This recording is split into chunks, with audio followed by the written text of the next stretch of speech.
Here's how to change the lock screen clock on your iPhone. Now you can see if I swipe down to my lock screen, I've changed the clock to be pretty funky and different. You can change the color, you can change the font, you can make it bigger or smaller.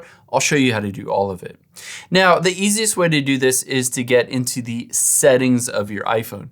You can either adjust the lock screen or the home screen, either in your settings, or you can get to your lock screen and just press and hold on it to get to the edit options.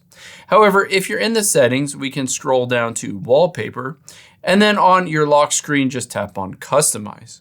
Now, here is my clock, and I can tap on it and you'll be able to see it looks very different from the normal time, because if you tap on the globe at the top left, you can switch from Arabic Western, which are the normal numbers that we usually use, to Arabic Eastern and a bunch of other ones. But let's switch back to just the normal one.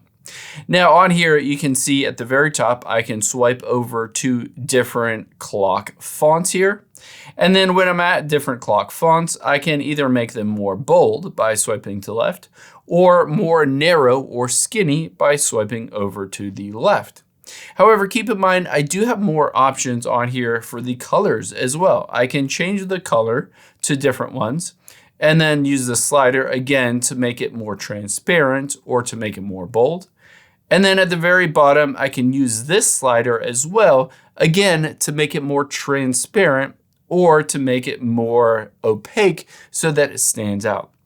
The last thing that you can do, of course, is switch between solid colors and glassy colors, depending on if you like the new iOS 26 liquid glass look and feel.